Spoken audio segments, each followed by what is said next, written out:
Yo, what is up? It's your boy BKnight7Z. We're back at it again for a new vid, and we're gonna have another quick one for you today, guys. Just to get it out to the masses and to anyone who has been wondering. So basically, I'm gonna run through controller settings with you guys today and kind of tell you the best settings you should be playing on for controller. Now, I play on tactical. I always have, because I'm kind of a OG to CoD. I don't have a scuff, but I run an elite controller. I don't use the paddles because I don't know, I'm just lame. But you could run default with paddles. I guess really the best is to run a scuff or an elite controller. The elite controller too is actually really nice, and I definitely recommend picking it up. Let me know if you guys want to see a review on that.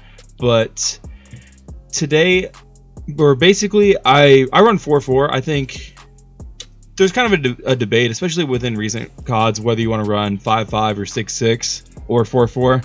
I tend to stay lower just because I think it adds accuracy, and especially in this game, you don't have to be as fast-paced and need a high sensitivity. So I would probably stick with 4 in my opinion, but definitely you need to switch your ADS sensitivity to 0.9. I think 0.9 is the sweet spot. You could probably go a little bit lower if you wanted to. I don't think you really need to, especially if you're ADSing. You're kind of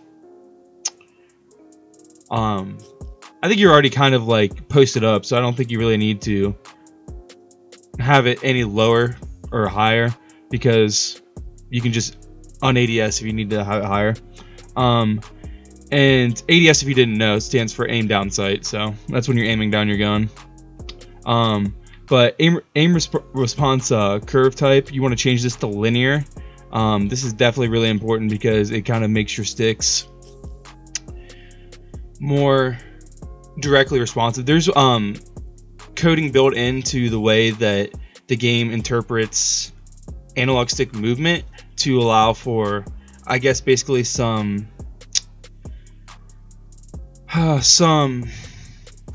delay almost, to kind of make it seem it just make it a better experience, because it's not, an analog stick isn't very exact. That's why mouse and keyboard are just so superior.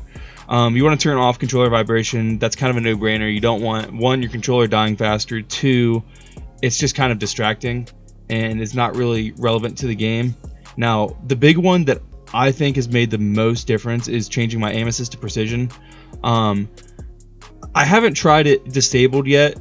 I think disabled is a little bit too far, but when you're on standard, sometimes when you're aimed on someone, especially long range, the slowdown from their head, and especially if somebody runs by, like say you're aimed up on someone up top and someone runs by underneath, that's kind of like also in your ADS sight, it will pull you on the guide down below, and it's so annoying.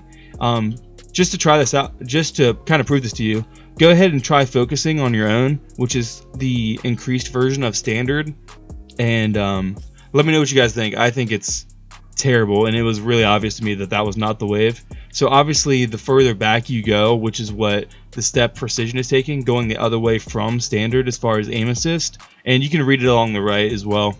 I think that's definitely the way you want to go. Weapon mount activation, I think this is default ADS plus melee, so especially when you're on tactical, you can just hold LB and then click the B button to mount, which is kind of important for camo challenges. ADS, aim down sight, behavior hold, and that's kind of it for that. But as a little bonus, I'm going to show you guys the visual settings you're kind of going to want to use in this game. Brightness, that's up to you depending on what you set your monitor or TV at. I have mine at 56, so it really just depends on what the brightness is of your whatever you're playing on, so that's just going to vary, and you want it to be a little bit brighter but not too bright, because if you make it too bright, especially on this game, colors are going to get really washed out, and it's going to be even harder to see people in dark corners.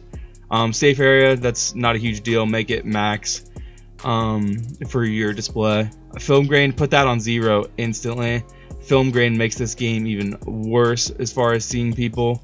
Would not do that, and it makes it harder to run on your PC if you're playing on PC, but you wouldn't be watching this if you're playing on PC anyway. So colorblind type disabled.